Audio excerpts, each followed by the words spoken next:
went to the feds. I did 13 years in the feds. You did 13? What you get bumped for, bro? Drugs and guns. I sold a 63 back in those days to an informant, one of my homies who I thought was one of my guys. He set me up because he got caught with some counterfeit money. So you say one of your homies turned informant? Absolutely. It was a lot of war, you know what I mean? That's where the name came from, Terror Dome, Killer War. You had two different organizations. You had Vice Lords and Stones. Yeah. Well, we had some Terror Domes. You got Killer Ward. Back in those days, those was considered our ops. You know, but we all grew up now. Man, R.I.P. King Von, he from the same neighborhood as well. You know, before he moved to the O. You can't really talk about this neighborhood without talking about this school. This is the dividing line between Killer Ward and Terror Dome. How many brothers and sisters do you think you know past the gun violence? I'm gonna say it's more than 80% of us, bro. And there's some legends that come from both sides. We're about unity, man. We don't care about what religion you practice, what organization you're a part of. If you standing for the uplifting of our fallen humanity, you my brother. Strong men govern other men, but wise men govern themselves. The eye of the trenches, man. Look! This is the eye of the trenches! Man, we on 79th and Winchester, aka Terror Dome, man. It's your boy Dion, man, checking in with my man Will. You know what I mean? For sure. Giving him a tour through the set, you know? So take us through here, brother. So why you choose right here on 79th, live on the 9 though, man? Because, you know, 79th, this is historically where we are recognized from being from, 79th and Winchester. Although this neighborhood ranged from 79th and Winchester back towards Western, from 79th and Western back to 75th. So, for sure, you know, been lit out here for a minute. But I'm glad it calmed down a lot. But it's one of them sneaky type of neighborhoods. Yeah, so anything can bust. So you know, you said it's called Terror Dome? Yes, sir. So why this neighborhood called Terror Dome, man? Oh man, because back in the 90s, the early 90s, early to mid 90s, it was lit, bro. Like, you know, you came through here and got terrorized. For sure. You know, like, one block to the west, you got Killer Ward. Back in those days, those was considered our ops. You know, but we all grew up now, and them our guys. We all actually grew up together, went to the same grammar school, Barton Grammar School, and, you know, we grew up. But, you know, the younger generation, they don't really know too much about the history. Yeah, but that's something they need to know, though. Absolutely, absolutely. For sure. Absolutely. So, like, break it down, though. So how close is Killer Ward and Terror Dome to each other? Like, you know? Okay, so Walcott is the dividing line. Walcott, any block east of Walcott, that's Killer Ward. You got Walcott, Honoree, Woods, Hermitage, Paulina, Marshfield, Ashland. You know it like a geography. Yeah, man, I've been over there all my life. I ain't never went nowhere else. And every block going west from Damon, Winchester. From Walcott, you got Winchester, Damon, Sealy, Hoyne, Hamilton, so forth and so on. And, you know. So this is Auburn, Gresham, right? Absolutely. Yeah, for sure. So yeah, so you know, I just wanted to get that clear because you know, Auburn, Gresham, a historical neighborhood in Chicago, but I feel like it don't get talked about and represented in the right way anymore. Absolutely. I mean, that's because, you know, a lot of negativity has came out of both Auburn, Gresham, and West Inglewood, because we right on the borderline of Inglewood as well. So a lot of times we get confused from being Inglewood, but we actually Auburn, Gresham. The Vidoc is what divides us. Yeah, you know, but it's all unity though, you know? Absolutely, absolutely. So I'm gonna ask you this, man. So what was the purpose of you doing this interview with me though? Like, what made you want to reach out to me and do this, brother? Because, you know, for one, shout out to my man GC Golden Child. You know, I'm actually officially a part of the unity movement.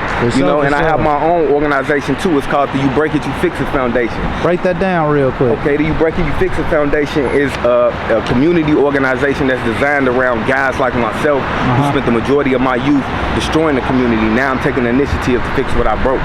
You know, we're not relying on law enforcement, the jujitsu system, the religious community to fix the problems we created. Who better than us to fix the problems in our community than us? So 100%. Fix it. Yes, sir. So that's real right there, bro. So you know how you said destroying your neighborhood, bro. So you can speak on what you mean by that. How did that happen? Like, speak on your past and where you at now. Ooh, man, it's heavy, you know. So I jumped into the game. Actually, See, I ain't jumped in. I got kicked off. You got some dudes that jumped off the porch. You got some dudes that got kicked off. I was one of the dudes that got kicked off. I was born in this shit, bro. Dang. You say you was born in it? Absolutely, absolutely. So, in 2007, you know, I ended up getting popped. I went to the feds. I did 13 years in the feds. You did 13? 13, bro. What age you go in, bro? 23. 23. So that's the age I am now, bro. That's kind of, you know. Wow. Yeah. You know, so, you know, but that was considered to me to be a learning experience, bro, a character building experience, because what I went through in the feds conditioned me into the man that I needed to be in order, you know, to sustain as a man in today's society. You know what I mean? So I'm gonna ask you, like, if you don't mind me asking, what you get bumped for, bro? Drugs and guns. I sold a 63 back in those days to an informant, one of my homies who I thought was one of my guys.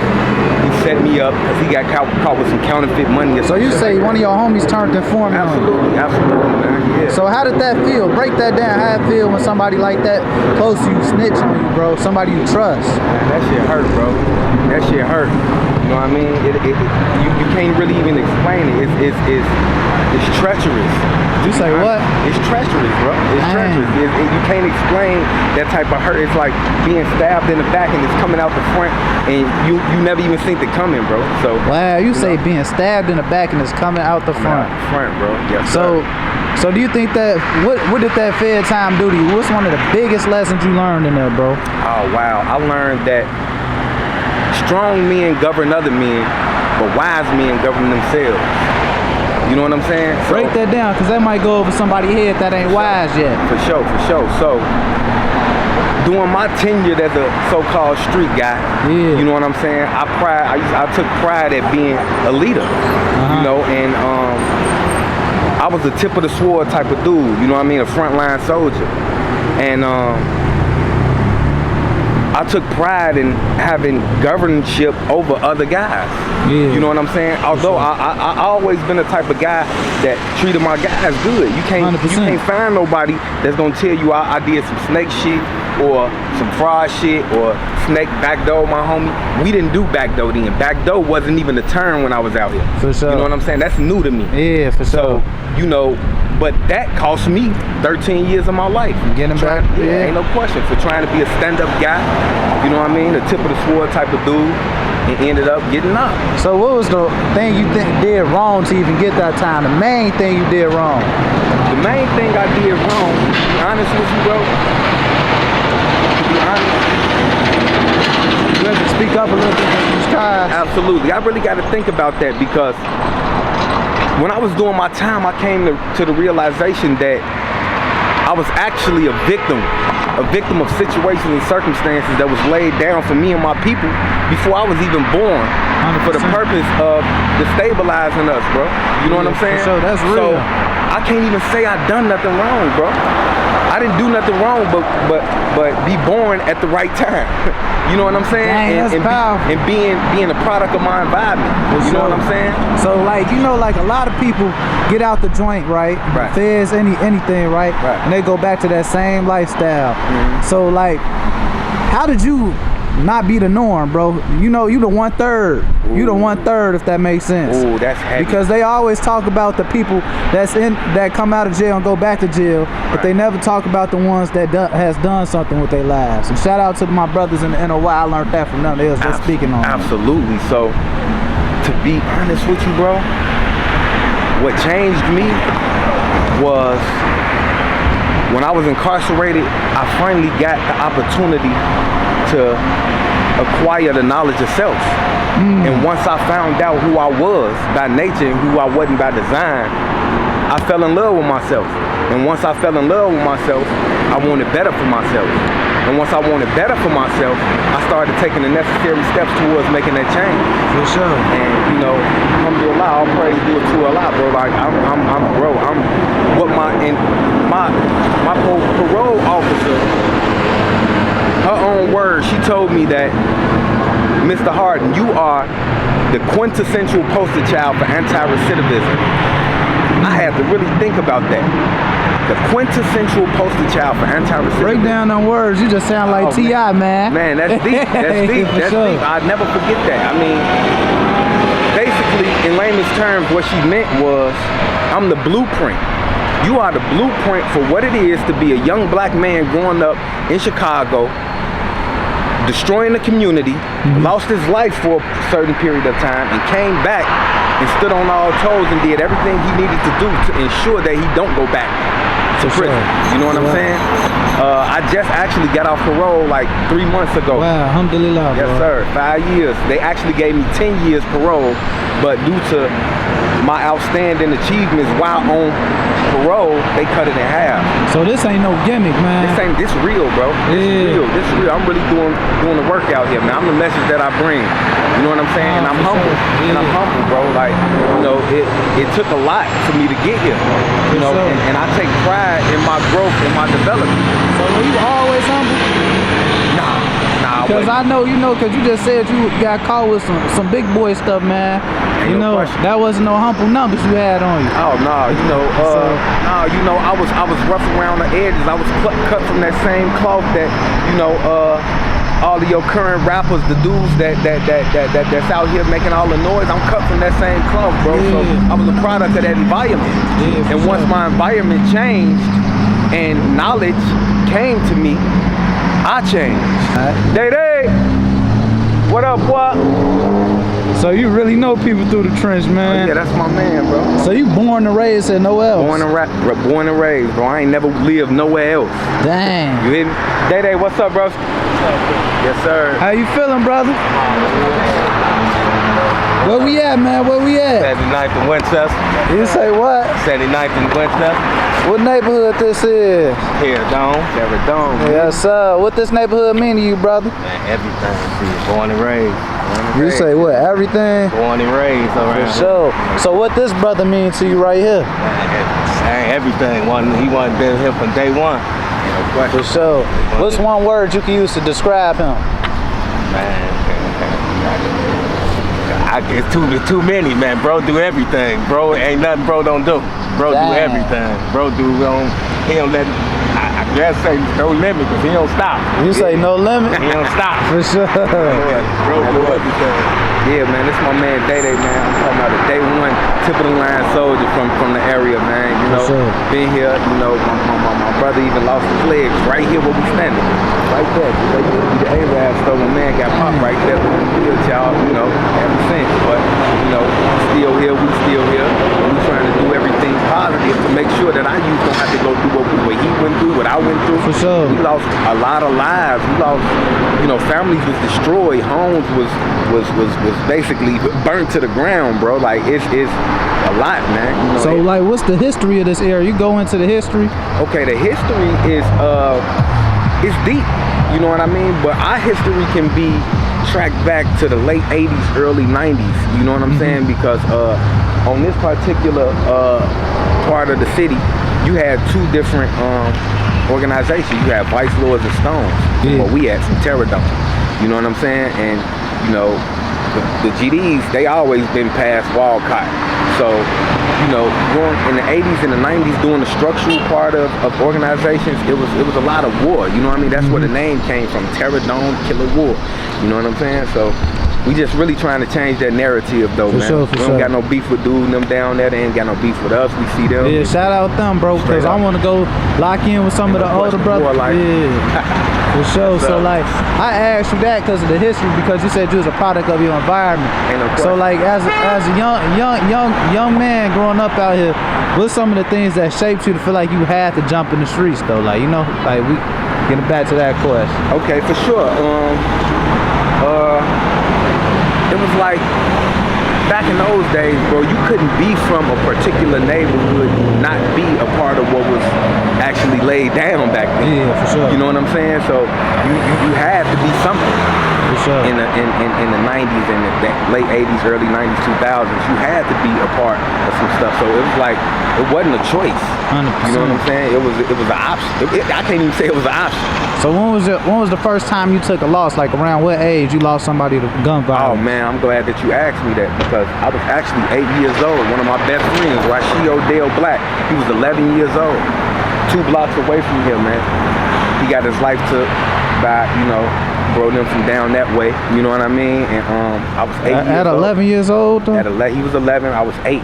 So that means you probably looked at him like a real big brother, because at them age, he seemed way older than you. Absolutely, though. absolutely. But that was my thing. I never really hung with guys my age. I was always the shorty who was hanging with all of the older guys. For sure. So you feel like that made you a little bit more advanced, or? Absolutely, yeah, for sure. Because I was experiencing things that I wouldn't have normally experienced at that age. Yeah, for sure.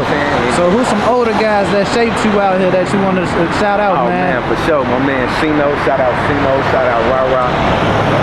Rest in peace, Hot Sauce, Armac. Ronnie Webb, Mango, all of the old heads, T-Mac, a lot of us, man. For sure. So I'm gonna ask you this, I don't mean to make it all sad, bro, but people gotta understand what we go through in this city. Mm-hmm. How many brothers and sisters do you think you know past the gun violence? Oh, man. Just from here alone, bro, I'm gonna say it's more than 80% of us, bro. If you look around, bro, I'm here by myself. Dang. I ain't here by myself because, my guys ain't come. My guys either dead or in jail. To be honest with you, I lost a lot of people, bro.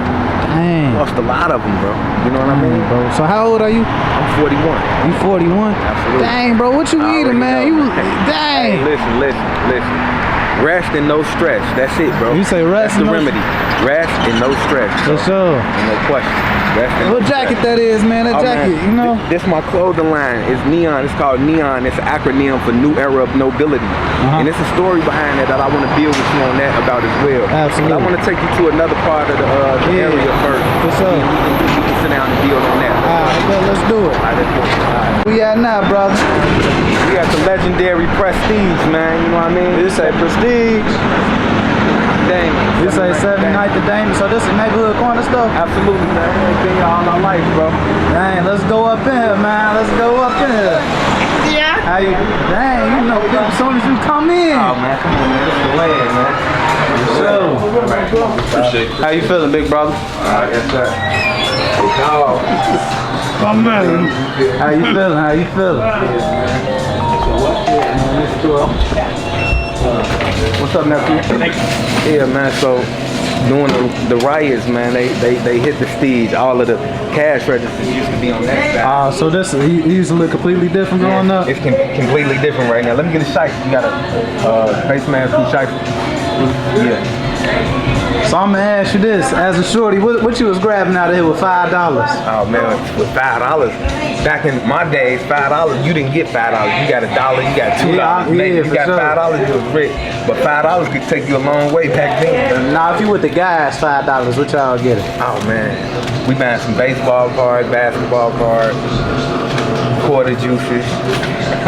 I wonder if they even got quarter juices anymore. They probably 75 cents. They probably 75 cents now, bro. I remember Snickers was 50 cents. Dang, yeah. Absolutely, Snickers used to be 50 cents. So, yeah, man.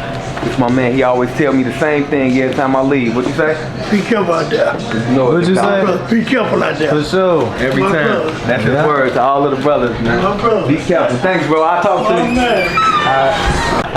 All right, man. We up here at Clara Barton, man. This is our neighborhood grammar school. Sure. I had to come up here and get footage up here because you can't really talk about this neighborhood without talking about this school. Why so? Because, man, it's actually where everybody from this neighborhood or this community went to school. This is where we met everybody. This is what molded us into the people that we are today. I'm gonna ask you this: all sides went here? Both sides. So if you turn around and look, we on Walcott. 76 and Walcott. And this is the dividing line between Killerwood and Terradome. Every block going east. So when you was a kid going to Barton, if you went home and you went east, 9 times out of 10 you was gonna be a GD from Killerwood. For sure. And if you went from Walcott going west, you was either gonna be a Vice Lord or a Blackstone. For sure. So, and that's how this is where it all started. The fights, the gangs, all of that. So you say it started at school? At school, bro. So was it hard to learn? Oh man, back in them days, absolutely. You know, I actually grew up, right? I was an F&D student, bro. You know what I'm saying? And to the point where I really thought in my brain that I wasn't intelligent. I couldn't learn, you know what I'm saying? Until I actually went to the joint and actually applied myself, studied, and I came to the realization that I'm actually smart. You know what I'm saying? For real, just straight up, bro. I got my GED in 3 months, got some college under my belt. Math, I could never get it in school, but now that I think about it, I was just wasn't applying yourself? I wasn't applying myself, and I was distracted. Yeah, for sure. I was distracted. You know what I'm saying? People don't realize, statistically, you don't supposed to graduate 8th grade in these neighborhoods. Yeah. It's set up. It's really set up for failure, and it's sad. Yeah. In all the other communities, and I hate to say it, but it's a fact. In the white neighborhood, statistically, it's already designed for those kids to make it through. So you start preschool, kindergarten, behind the 8 ball. So when you make it and you come back, it's a testimony. So it's good you giving credit from where you came from, but many don't. And I actually don't know you, but just to see you taking the time out or whatever you're doing, shit, it's some good shit. Because we need it. These kids need to see people that they can touch and feel that been there where they are, and let them know they can make it. Absolutely. That's real. Yeah, I'm a testimony, so I can relate. I'm a little bit older than you. I'll be 50 years old next year. Don't crack. And I'm bringing my son in 8th grade, the little guy down there. Oh man. And I'm just testimony, showing him, letting him know he don't have to go through what we went through. Absolutely. He was born and raised in the freaking suburbs. Absolutely. You don't have to struggle. We ain't got to get on the air. We ain't got to get on the bus. You got to deal with all that. You know what I mean? Yeah. All right, man. Pleasure, man. Be safe. Yes, sir. Man, the streets ain't nothing to play with for us. All right, yes, sir. Have a blessed day, sir. Be safe. It's good stuff. Yeah, good luck man. to you guys. Hey, whatever it is, full success to you all. For sure. And for the record too, man, this the same grammar school, you know, that gave birth to the legendary King Von as well, man. R.I.P. King Von. He from the same neighborhood as well. You know, before he moved to the O, he was from the Ward. You know what I mean? So this where it started at. This where it started at, right here, man. So I'm gonna ask you this, bro. Yeah. So right here, how I feel being right here? How I feel? Oh, man, it brings back so many memories, bro. As I'm just looking around, bro, like, cause think about it, I went from K to 8, so that's 9 years of my youth spent right here. You know what I'm saying? Yeah. And I haven't been back here since then. I graduated from here in 1998. Dang, you ain't been back since 98. I haven't been back since 98, man. And so I'm gonna ask you this. So this is another question. What something you would say to your younger self walking this block going to school? Oh man, bro. Don't fall victim. Don't fall victim to the situations and circumstances that was put there for you to fail. Wow. Stay focused. They was there, you know. Our innocence and our youth was robbed away from us, to be honest with you. And you know, at this point in my life, I don't blame people anymore for my own mistakes, because I understand that, you know, it's an individual effort to fuck up. You know what I'm saying? Don't nobody force you to fuck up. You fuck up on your own. But you know, peer pressure, all of that type of shit, that's real. You know what I'm saying? And it's not common for a young black brother to grow up in that type of environment and excel.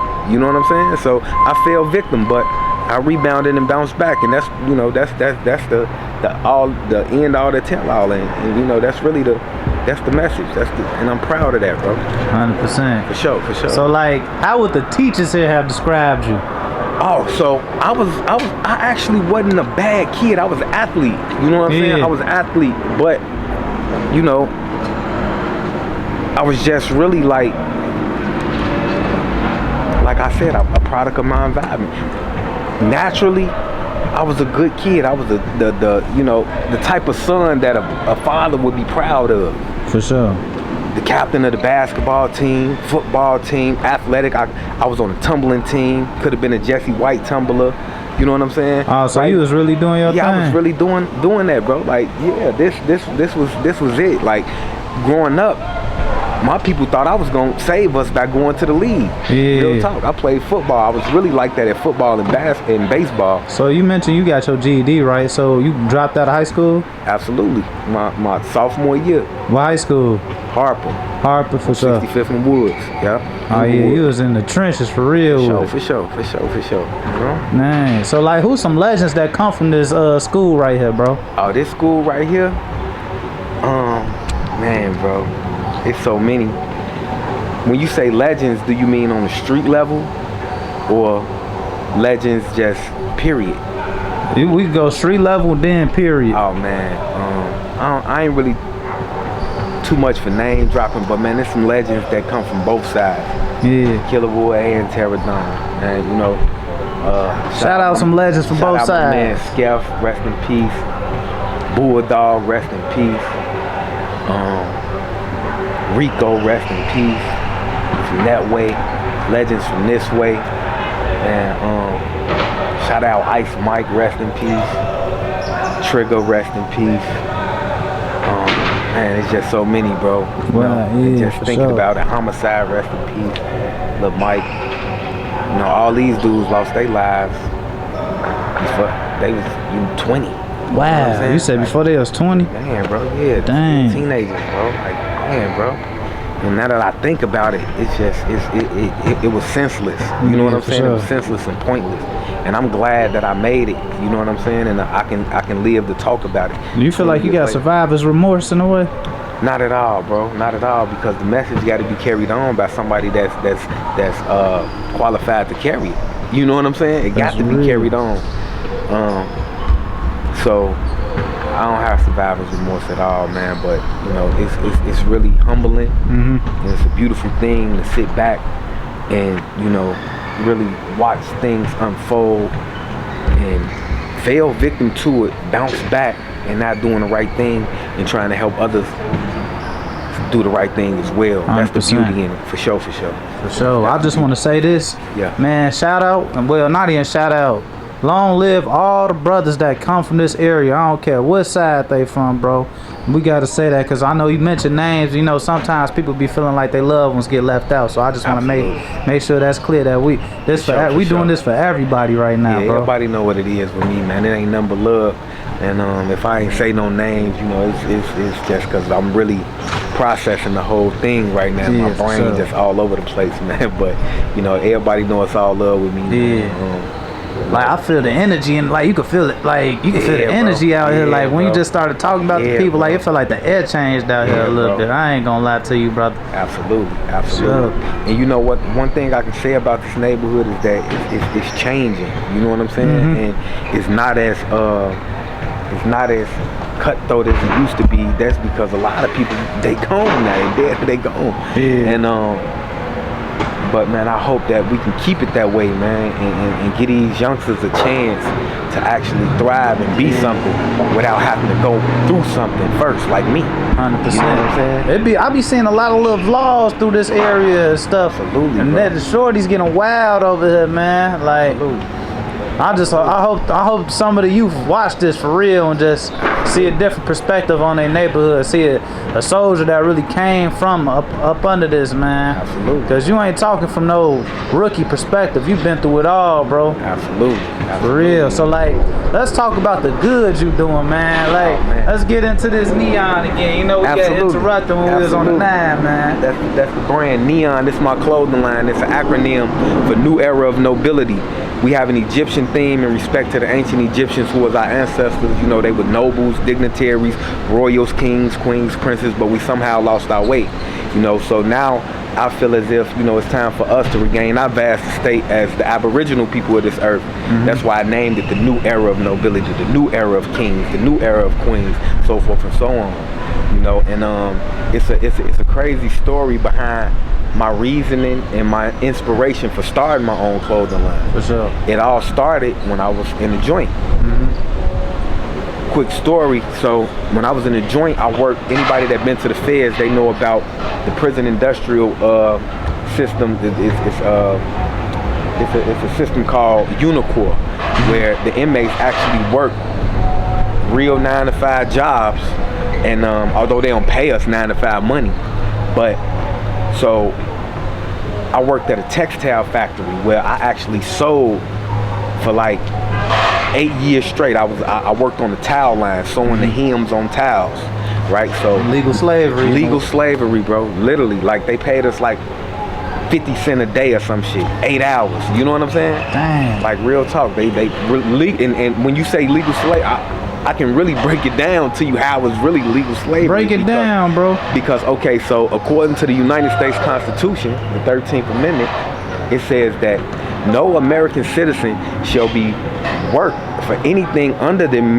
minimum wages unless duly convicted by the courts, right? Then they can be worked for less than minimum wage. So duly convicted by the courts meaning going into the court system and catching a felony and being in the penitentiary. That was the reason for them setting the traps for us that I was talking about earlier, so that they can continue that $1 trillion industry, bro. You know what I'm saying? And you said $1 trillion. $1 trillion. The prison industrial look it up, bro. It's $1 trillion industry, bro. You know what I'm saying? And I had no knowledge of this before I went in. And that's the beautiful part about understanding now, and that's why I woke up. I remember one day sitting at my sewing machine, bro. We used to literally just sit there for 8 hours sewing, big stacks of towels, sewing. And it just, you know, if you ever look at a bath towel, bro, it's always a tag inside the hem of a towel. 100%. Right? 100%. It's crazy you say 100% because what I'm finna explain next is what woke me up. Yeah. I keep this tag that I keep it in my wallet, but I brought it with me, right? This is actually a tag that I used to put inside of the towels. Wow. I worked on sewing machine number 5, but check this out. Check it out. You said 100%. Yeah. One day, I used to just grab these towels, put it in the towel, sew it, and keep going. One day, something told me to read it. Yeah. And I read it, and on the bottom, what does that say? Made in USA, 100% cotton, right? So it dawned on me. In 2013, 14, 15, I'm legally on a slave plantation. I'm not picking cotton, I'm sewing it now. You not picking? Say that again. I wasn't picking cotton, I was sewing cotton. They skillfully crafted a way to put us back on the cotton field, right? Legally. Yeah. Legally. And guess what? This was so crazy about it. Right now, today, that prison industrial complex is still doing the same thing. They got brothers in there right now, sewing, probably doing overtime as we speak in 2024. Legal slavery of our people. Just to eat when they get told to eat. Just absolutely. It's legal slavery, and that's why they set the trap so that they can put us back on the plantation. You know what I'm saying? Yeah, for sure. So, but you know what I want to say though? Yeah. You made something out of that. Absolutely. So that was the reasoning for starting my own line, because I worked for y'all for 8 years. I learned the skill, the trade, to be able to sew, to be able to heat press, to be able to, stitch and things of that nature. Now I'm doing it for myself. I did it for y'all, now I'm doing it for myself. I'm taking a negative and turning it into a positive. Right. You know what I'm saying? You can find me right now, JB's Tops and Bottoms, shop Ford City, man. Oh, you in Tops and Bottoms? Absolutely. Yes, sir, yeah, brother. Stop playing with you, brother. Tell us stop playing with you, man. Absolutely, man. Come shop with me. You hear me? For sure. So yeah, man. So where you get your sense of fashion from, though? Because growing up in a neighborhood like this, there had to be some real deal players, man. Absolutely. Just from being from Chicago, bro. We got our own type of swag anyway. You know what I mean? And right now we trending. So. But I can say this about Chicago: we don't take chances with fashion. It got to be proven to be dope before we do it. You know what I'm saying? That's with anything, though. Absolutely. Like even with the rappers, anything. Absolutely. So the swag came from the culture. Yeah, you know what I'm saying? And the crazy part about it, I was gone from 2007 to 2019. So what was the hardest thing about coming back, like getting adjusted to the new world? Technological illiteracy. You know what I'm saying? Yeah. I was technologically illiterate when I came home. The last phone I had was a Nextel chirp. I don't even know what that is. A chirp. You don't even know what that is, a chirp. And I came home, I never forget, bro. I got released from McKean, Pennsylvania, and I had to take the bus to Pittsburgh, from Pittsburgh to Detroit, Detroit to Chicago. And I didn't have a phone with me. I got an immediate release, so I wasn't prepared to come home that day. So it was a lady on the bus. She looked at me and she can tell, you know, he just got out. She was like, "You want to use my phone?" I'm like, "Yeah." She handed me her iPhone. This is the first time I ever seen the iPhone, bro. I looked at it. I'm like, "What the buttons at?" You know what I'm saying? Bro, I was burnt. I was fried. But, you know what I'm saying? Real talk. So how long it take you to adjust to that? Man, like this, bro, because you know I'm a science. You know what I'm You was saying? probably on that phone all day. All day. I got it now. I got it now. Sure. But yeah, What's the first thing you ate when you got out that joint, man? Italian beef dipped with hot peppers and I cheese. thought you was gonna say Italian beef and Pepsi. No sir, no sir, Sprite. Italian beef dipped with hot peppers and cheese from Fat Albert's on 69th and Ashland, man. Shout out Fat Albert. So what's your favorite hood restaurant over here, man? Iconic. Oh man, I had to say Passion Teas right on 69th and King Drive. Shout out Passion, man. For sure. Man, she got like 2 different locations. Y'all gotta check her out, bro. For sure. Sister, you know what I'm saying? Her food is amazing. Service is amazing. And personality, her personality personally, she an amazing female. So shout out Passion. Yeah, that's real right Absolutely, there. absolutely. So I'm gonna ask you this, since we on the food topic, bro. Like, your skin clear, you glowing, bro. Okay, You yes, glowing, sir. bro, Yes, for sir. real. So like, what you do to stay healthy? I know you said no stress and rest, but like, what else you do? Like, what's your like day to day, like, you know? Man, I drink a lot of water. I don't drink a lot of pops and stuff like that.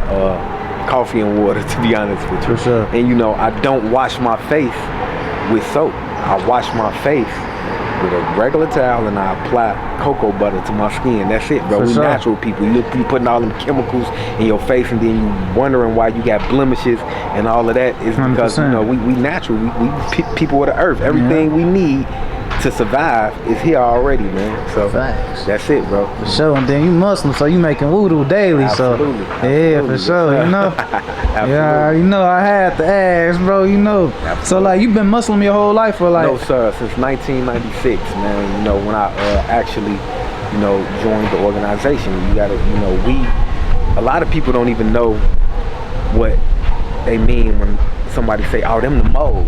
What does that mean? Break that down. The moles, see, you can ask yourself right now, y'all out there. I'm gonna give y'all 3 seconds to ask yourself, what is a mole? Right? 1, 2, 3. Okay. A mole is a Moorish American, right? And Noble Drew Ali brought us this religion. He was the one who brought us Islam in his form of bringing it. And it's actually our nationality, according to, you know, the teachings. We are American, so-called American citizens that originated from Morocco. Yeah. During the transatlantic slave trade. You know, so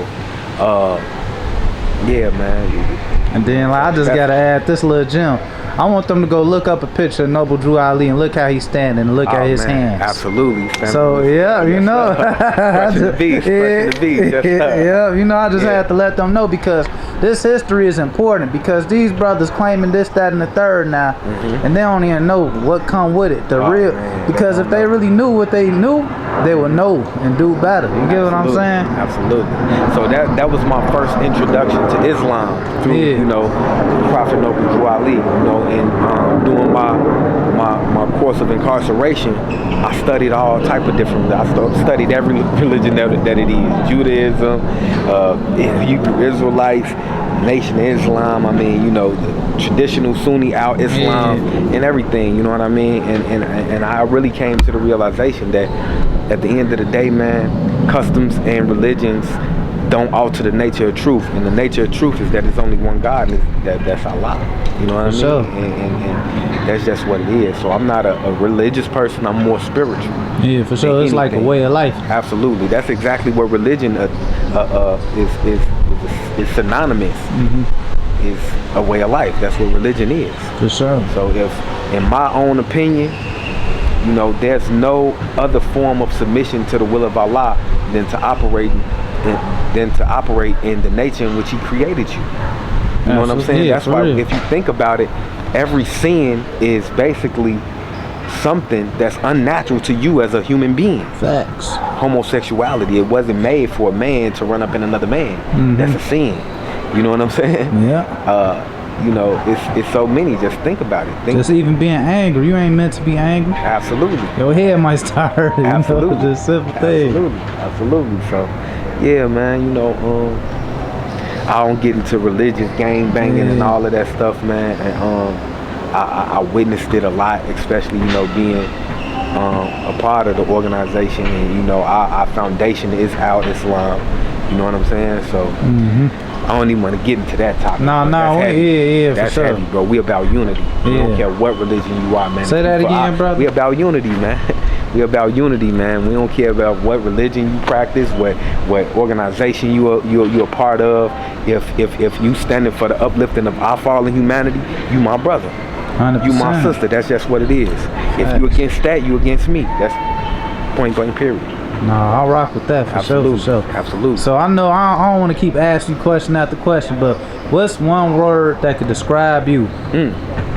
One word. I would have to say practical. Practical? Practical, bro. Why? Because I try to, everything that I do in my life, I try to think before I do it. And I learned that moving off impulse cause you to make mistakes that you probably can't rebound from. For sure. So I've made it my life mission to be a practical thinker, a practical actor. You know what I'm saying? 100%. Because at the end of the day, man, you know, you only got one life. So if you move sloppy through this life without making rational and practical decisions, then you lose it. That's real. Just like that. So what's one word you can use to describe this neighborhood? Oh man,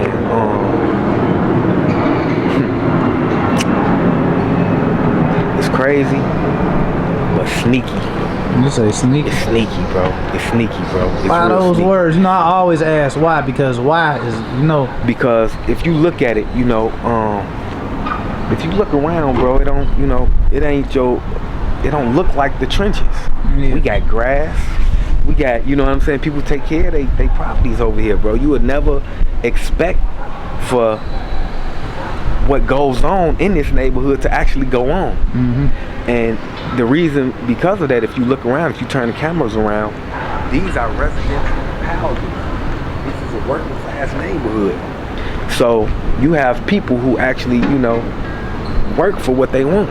Yeah. But the youth that came up under that generation who, you know, built this foundation for us, we was misled. You know what I'm saying? For sure. And so many guys, man, that come over here that's not from here, they don't make it.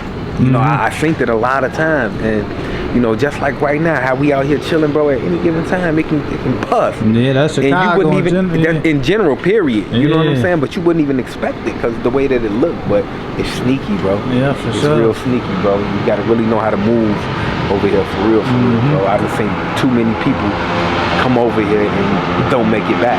So, I could attest to that though, bro. absolutely.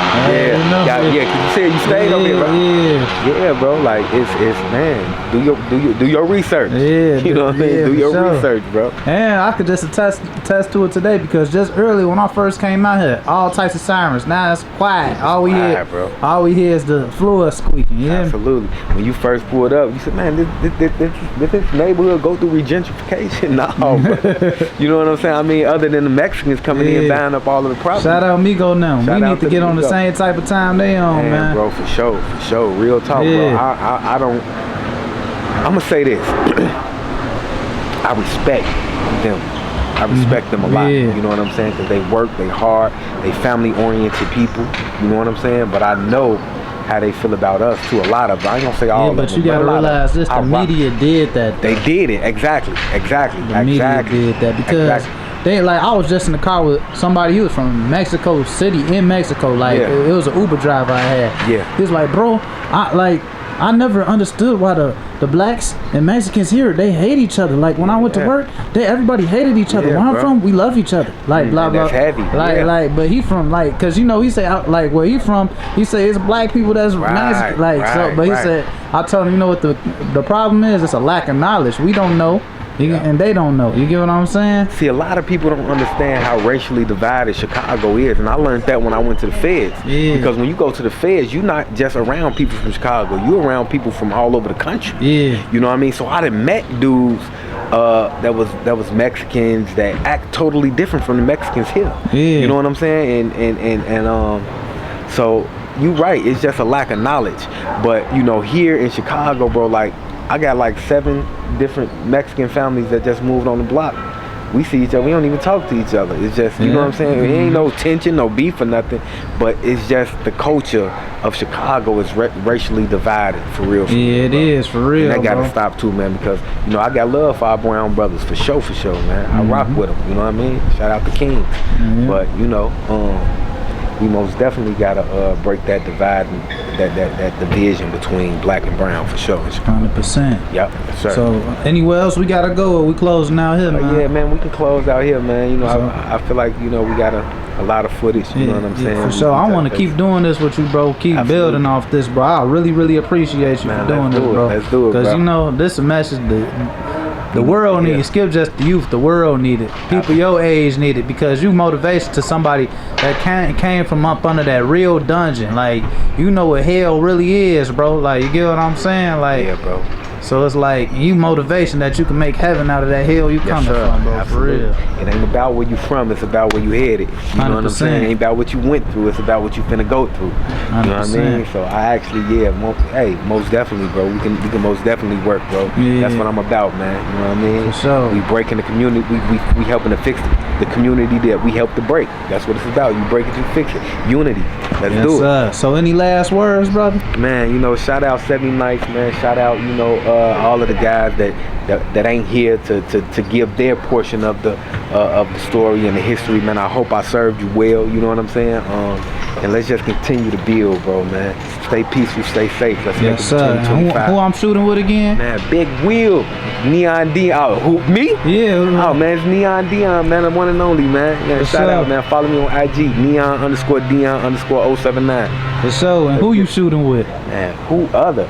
The eye of the trenches, man. That's what you love, mean? You need no introduction, bro. You know what I mean? You know, need no introduction. I need an introduction when I'm on the camera with you. Yes, sir, brother. Yes, sir. Yes, sir. That's all love, man. Anytime you need me, bro, I'm here, man. I'm one phone call away, man. And likewise, bro. Yes, this is sir. more than just a camera thing, you know? Yes, sir. For real, for real. Yes, Unity, like you said, man. Absolutely. Peace and blessings, though, man. Yes, sir. Shout out my man GC, man, for making a connection, man. Yeah. You know, you just created a brotherhood that's gonna last for eternity, bro. Yes, sir. Yeah, let's do it.